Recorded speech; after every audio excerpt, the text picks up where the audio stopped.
po mga kalingap, welcome back po sa ating YouTube channel. Kung napapansin niyo po, wala pa akong ngayon object sa camera. Ayan, so ano po kasi ito controversial kasi minsan lang po ito nangyari. Talagang dumulog po sa kanya isang beneficiary dahil po may nangyari hindi po inaasahan. Hindi daw po ito nangyari ng 2 beses kundi 3, 4 at nasusundan pa po hanggang. So ano po natin, aalamin po natin kung ano po ba yung niya, isusumbong niya sa atin kasi kailangan daw po itong malaman ng lahat. So ayun, pasok ka na.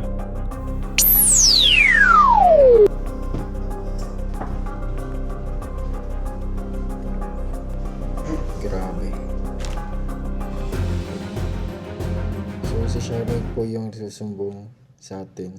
So Charmaine, ipaliwanag mo nga bakit ka nagsumbong sa akin? Ano yung paparating mo sa akin ngayon? Biglaan to no?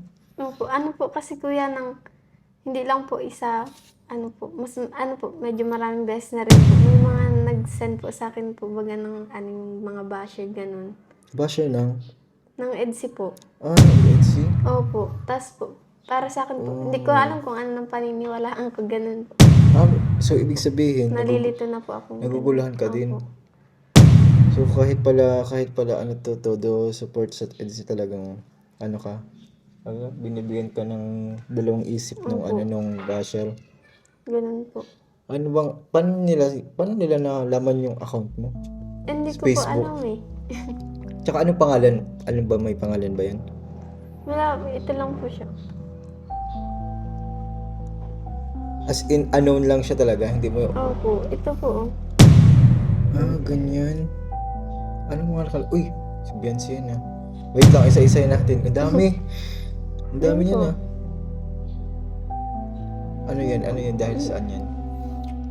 Nag-outing po, ganun. Ay, nag-outing. Tagal Ito na po, December na. Sino? Ano pangalan yan? Mariel,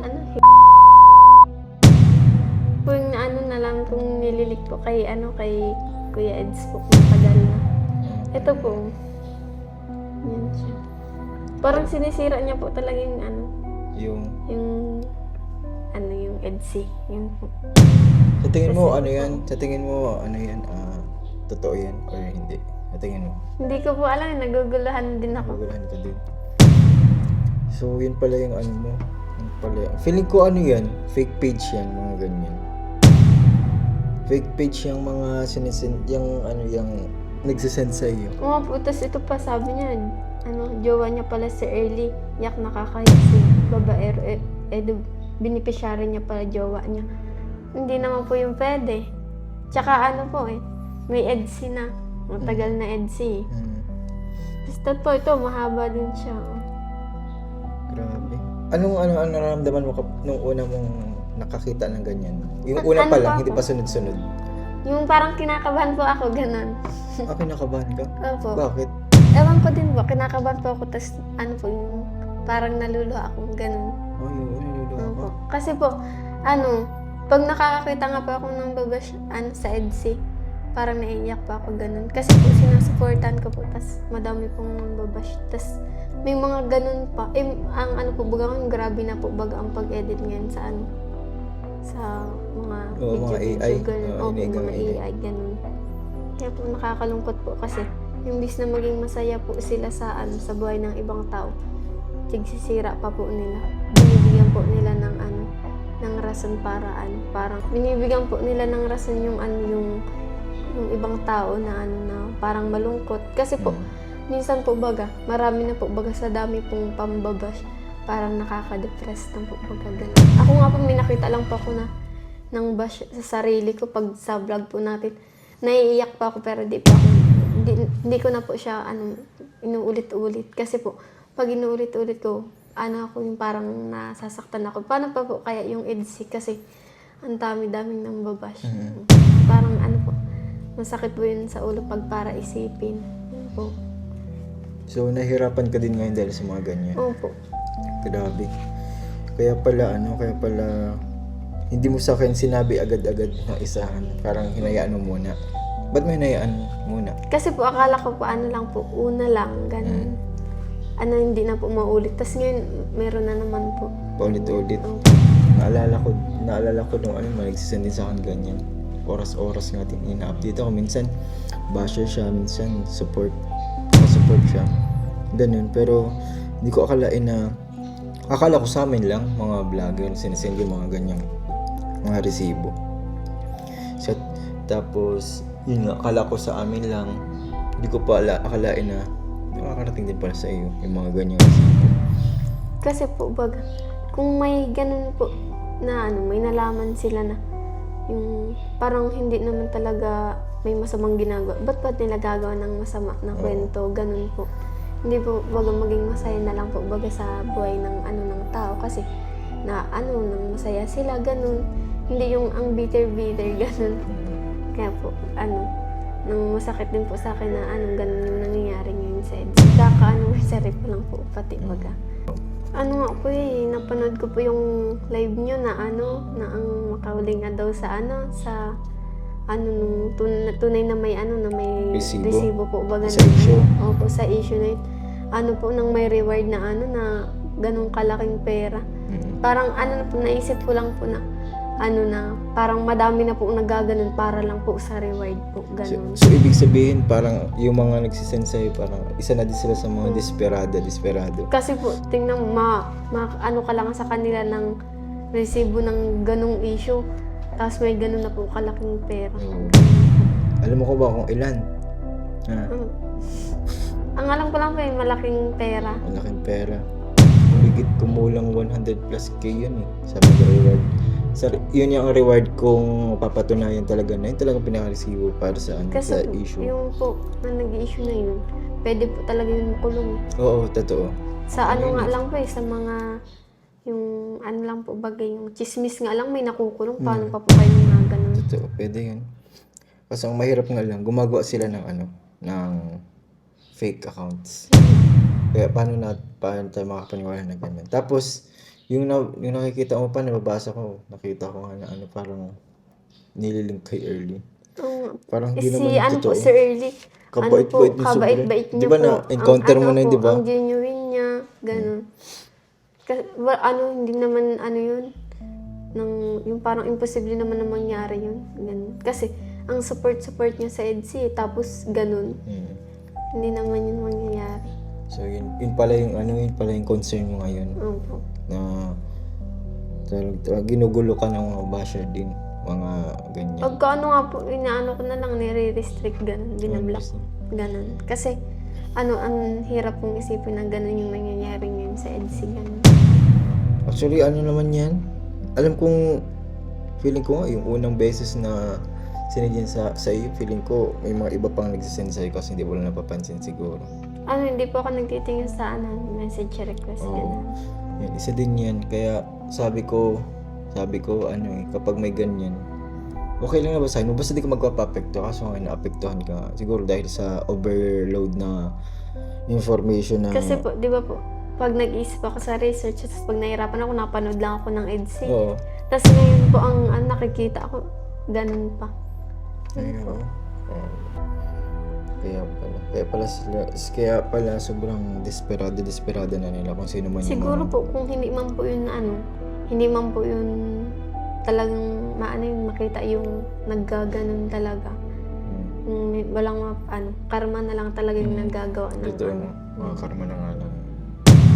Kasi po, hindi na po yun maiwasan sa kanila kasi po, sikat na sila Oo, totoo. Hindi na yun mawawala yung mga ganyang mababasa mga issue na yun kasi nga, habang tumatagal, lumalaki bagay yung nila. Sikat na po sila. Sikat na sila. Kaya yun ang naging rason para gumawa sila ng ganyan. And sabi ko nga sa live ko meron talaga yung meron yung parang sa triangle baga, sa Tatsulok, alam mo yung kantang Tatsulok. May nasa tuktok yung mga pumupondo sa mga nasa baba para gumawa ng mga issue ganyan. Sila yung inuutusan. Parang ganun. Nasa tuktok yun yung big fish, yan yung nagpopondo sa mga gumagawa ng issue. Para isend nga sa inyo para sa hindi man lang sa inyo for sure. Sabi ko sa live ko sa mga din yun, sponsors para para guluhin yung isipan ng sponsor kung mag-sponsor pa o hindi. Yun lang naman yun eh. Kasi yun nga sa pagluloko. Pero yun nga, hindi naman yun mananalo yung mga Kasi issue po, na yun. di ba po, yung mga sponsor po, syempre pag nakita nila yun, madidisappoint sila. Hindi maana na sila. So, siguro po, gusto po nilang mawalan ng sponsor sa Ate Bian. Oo, mga Kasi ganun. madami po bagang nagsasabi na, mas madami pa diyang deserving, ganito, ganyan, na kay Ate Bian. Ganun po. Wala man po silang magagawa kasi sa tingin po ng mga sponsor, si Ate Bian po talaga yung karapat-dapat. Kasi, tingnan mo po, kagaraganda ni Ate Bian, nakita po naglalaba, talagang masika po siya.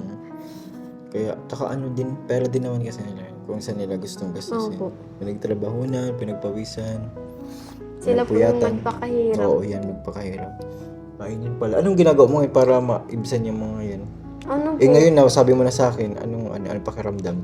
Parang nagluwag-luwag na po kasi po, may napaglabasan na po ako ng, sa Okay, mas okay yan. Medyo lumuwag-luwag yung pakiramdam mo kasi talagang, masakit talaga yan sa ulo. Yung isipin yung ganun. Kaya, yun. Sa mga, patuloy nagsisend kay Charmaine kung sino man po kayo. Di ba, wala man pangalan, Wala. Parang talaga? Siya, yung parang tuldok lang pangalan. Oo, ganun. ganyan. Wala nga. Pero, Tapos po, pag titingnan ko na po kung sino nag-send, nakaano na po yung something went wrong. oo. Yun na. Ang galing nila, no? Minsan po, naka-private account. Tapos di ba po, sinend na nila, ibablock ka na nila. Ganon. Pero, ayun. Huwag na natin patagalin yung mga ganyan. Basta, naisabi mo na sa akin, alam na nila. Tapos, maging aware din yung iba na maging kagaya mo. Kapag mayroong ganyan, dapat, magtanong kung totoo ba o hindi. Pero hindi yan totoo. Kasi, may tiwala tayo kay Pedro sa kanilang dalawa. Kung ano ba yung meron sa kanila, kung ano nakikita natin, pinakatitiwalaan natin, di ba? Hindi yung gagawa tayo ng kwento haka. Tsaka hindi po yan tatagal si Ate Ben tsaka si Kuya Edo kung ganun po ang nila. Kasi malakas po pakiramdam ng babae. May ganun instinct. 99% true ang instinct. Grabe na. So, ayan. Dahil sakto nandito ka, bigay ka na din yung pinabigay sa'yo. Ayan po. Kay Ma'am Queenie Love for Charming and kay Ma'am Christine Bognat. Kay Ma'am Christine Bognat yung damit. Damit ata ito rin ito ngayon. Wala ka ba bang kalingatahanan na damit? Wala. Sakto. Thank you po, Ma'am Christine Bugnot O, tingnan mo yung mo. sa damit. Damit. Tapos yung velvet. Another velvet mo naman. So, kumusta pala ka na? Nakabayad ka na sa mo? Buti naman. Good news. Sa tita ko na nga lang pa ako magpapamakeup. Simple lang naglam. Kahit naman ikaw lang, o hindi mo na kailangan mo gano'n. Ayun. Ay, ganda. Bagay dun sa gagawin mong yung necklace. Ano po? Ganda. Pang mayaman. Ayan, sa graduation. Thank you po, Ma'am Queenie Love.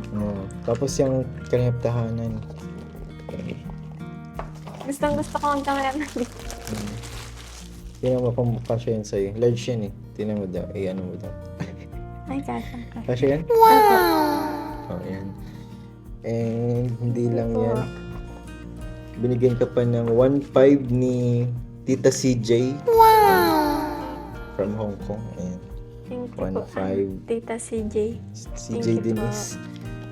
And 2K kay Tita Allen Terrado. Thank you po, Tita Allen. Kay Tita Allen Terrado. Ayan, dami ng blessing mo ulit, Charmaine. Thank you po, sobra. Anong gusto mong sabihin sa kanila? Yung mga nagpatuloy sa'yo sumusuporta, nanonood, tatangkilik kahit sa hirap ng buhay ay nandyan sila, karamay mo.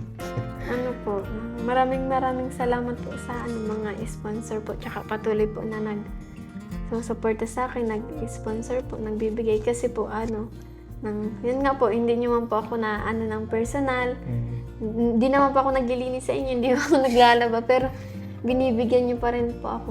Kaya po, thankful po ako masyado kasi po kung wala po kayo, wala po yung kalingap, siguro hindi na po talaga ako nag-aaral ngayon, kaya maraming salamat po. Tapos po sa mga nanonood po, maraming salamat din po sana po ay patuloy pa rin po kayo mag-support kay Kuya Yun. Gigi. Tapos ano din Kuya Gigi, thank you din po sa'yo kasi po, matagal na po tayong nagbablog, ganun. Tapos marami na din pong napagdaanan. Kaya yun Totoo. po, thank you po. Di ka pa rin po nagbibitaw sa amin. Siyempre kailangan yan. Pag stable lang kayo, ako bibitaw. Pag may mga trabaho na kayo. So ayun mga kalingap, bukas po ang ating Facebook page. Sakali pong papaabot po kayo ng blessing po sa kanila. So ayun po, malapit na kayo ng graduation. Graduation nyo ay April, first week na. Opo. Ayan, first week pala. So ayun po, kila Cleo at El. Thank you po sa inyo mga kalingap. And sana, Charmaine, banayad na yung isip mo kahit pa paano. So, ayun, alam na ni Charmaine kung anong gagawin. Ayan. And po, thank you mga kalingap and God bless us all. Bye-bye!